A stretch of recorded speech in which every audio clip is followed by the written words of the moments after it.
So I'm sitting in my mom's room. Just a forewarning, this is a hard video to watch. It's harder to make.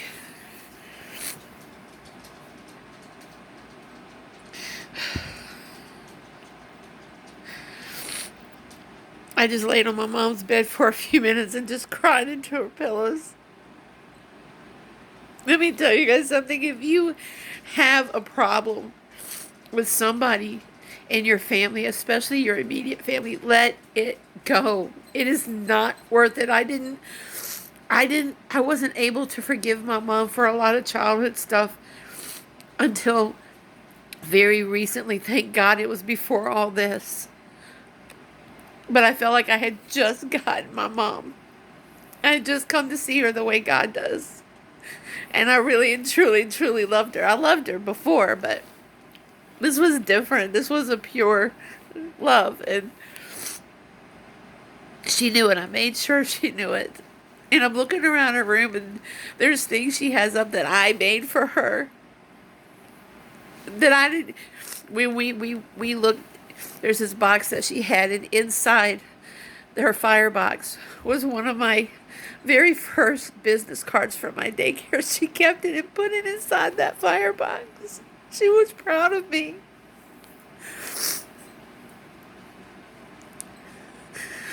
That to her was an important item because I had made my own business. And now she was so proud of me. And I didn't even know she was that. She said she was proud of me, but seeing one of my old my first business cards in her firebox spoke volumes to me. Guys,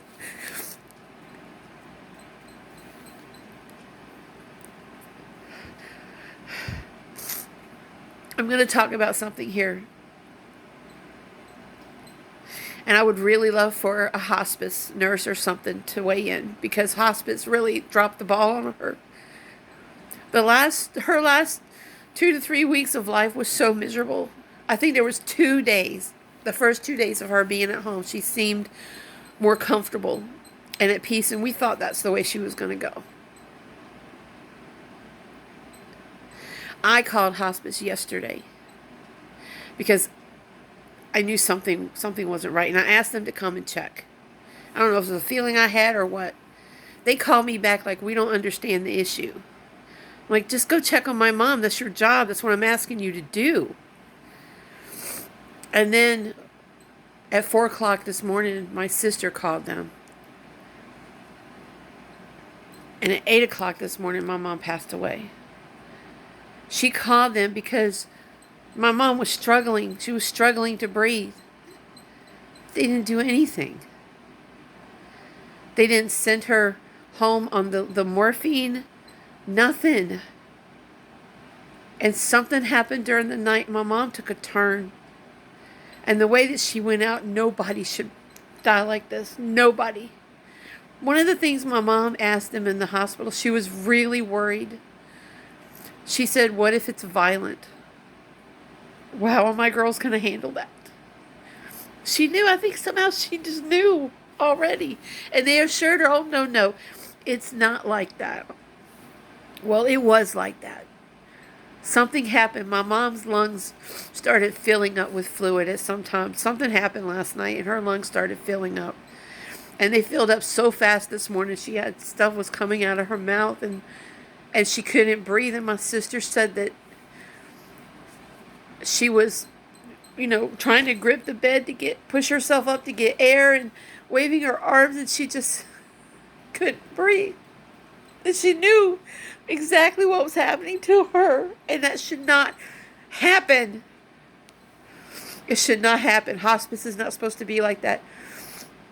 So when UVA called me this morning about sending her medical records to us, I let them know. I told them, I said, you need to make a note for hospice because this should not have happened like this. And so they did, and then hospice ends up calling my sister. And it's my mom's little dog. Oh. And they ended up calling my little sister a while ago. And oh, we're so sorry, and trying to be all apologetic and stuff like that. And, oh, we're going to follow your family for the next 12 or 13 months, to see how y'all are doing. I guess so. You've traumatized us.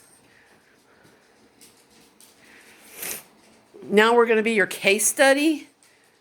And they're having this big meeting about it because it should not have happened. My mom should not have passed away like that. Absolutely should not have.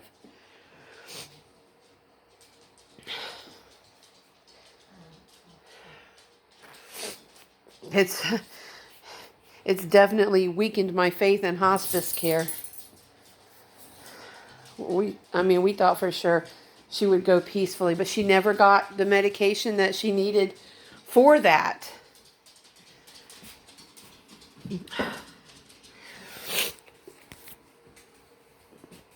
Nope.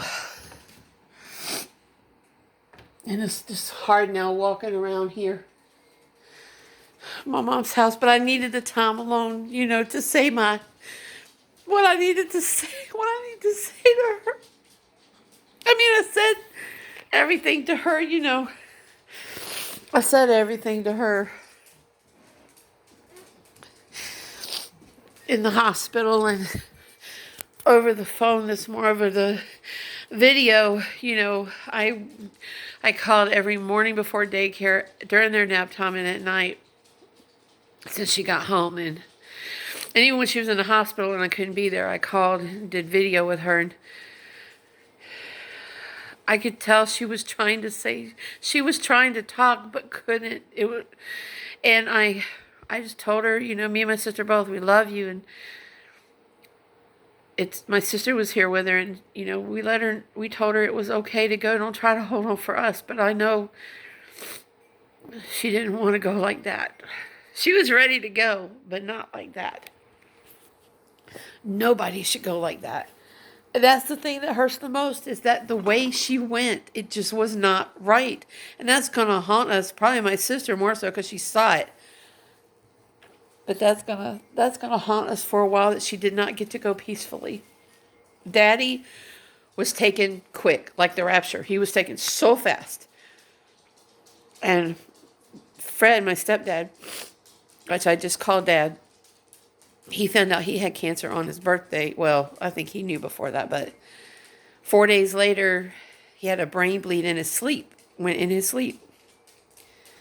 My mom suffered so much. It's just not right. All we wanted for her from the beginning was peace, was no pain, to please let her out of pain, and she died in pain. That's the last thing we wanted.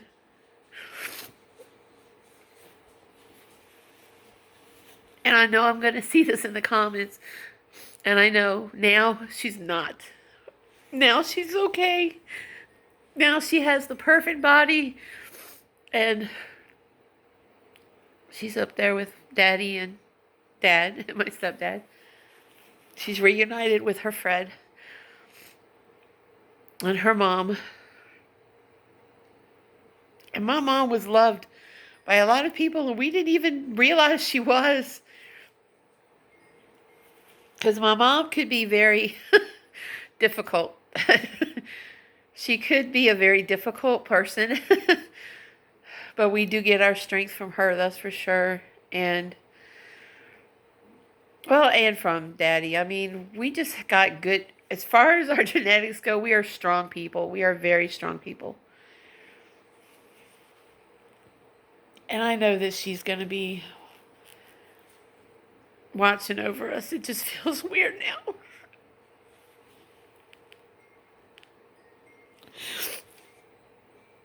When my daddy died, my mom took me shopping. I've told this story a lot. And the clerk, I remember the clerk, and I'll never forget as long as I live, she said, "You still have your mom here?" At that time. And I said, "Yes." And this was in 2005. She says, "Well, then you still have your foundation."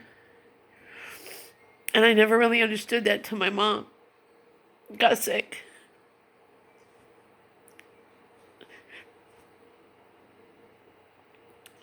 And today when me and my sisters were in here, And I said, our foundation is gone. What do we do? You know, and my baby sister hugged me and she said, no, our foundation's right here. Talking about me. I'm the eldest. Next in line. And now I feel an awesome responsibility to look after my sisters. And I'm going to do a lot better job with them than I did my mom.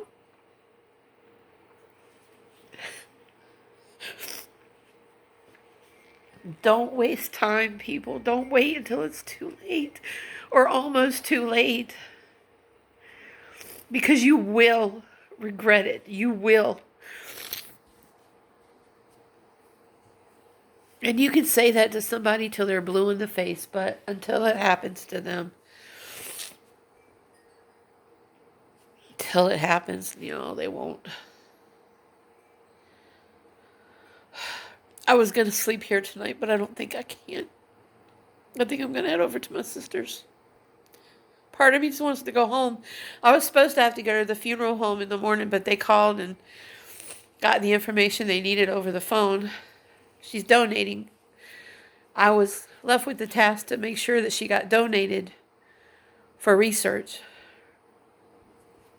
She's a miracle anyways. She was never supposed to live past 16, let alone have kids. So her whole life is a miracle. The fact that she even lived to be 70 is something. I mean, it's really something. So they should study her. And let me tell you, it took some doing. But I think we're finally on board with a national donation place that's going to work with the funeral home here. And they don't usually cover this area, but they're really going above and beyond to do that for us, because it is my mom's wish, and I'm trying to make it happen. I think it's going to. So I was on the phone all the way up here. The whole drive up here, I'm on the phone talking to these people. But anyway, so he called and got information from me over the phone, and so I just have to wait for him to get back with me on how do we move forward from here. In the meantime, how do I take care of my life at home? Well, I took tomorrow off, and I think I have to take Thursday off because me and my sisters are going to the courthouse. My mom wants us to keep the house, for the three of us to keep the house, and that's what we're going to do. We're going to all three take care of the house, and we're going to keep it because she was so proud of finally owning this house. She was so worried about the house, what's going to happen to the house. But we're going to all take care of it and keep it, keep it in the family with us three. So I think we got to go take care of that Thursday. So I'm actually thinking of maybe going home tonight. I don't know. And so I know I'm closed tomorrow for daycare, and now I have to be closed Thursday. But as far as I can see, I'm going to be open Friday. So if you're a daycare parent and you've watched this much through, closed Wednesday and Thursday for business up here, and then Friday I'll reopen. Her memorial is on the 22nd. So I'll probably be closed on the 21st. I know I'm closed on the 21st already. I have a doctor's appointment that day. So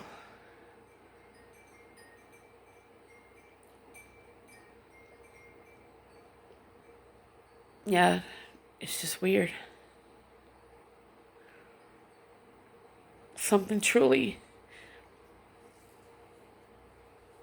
It was hard losing my daddy and my stepdad, but there's something truly heartbreaking about losing your mom. But we got each other, and I'm going to do my best to be the best big sister that I could be, because I am their foundation now. It's true.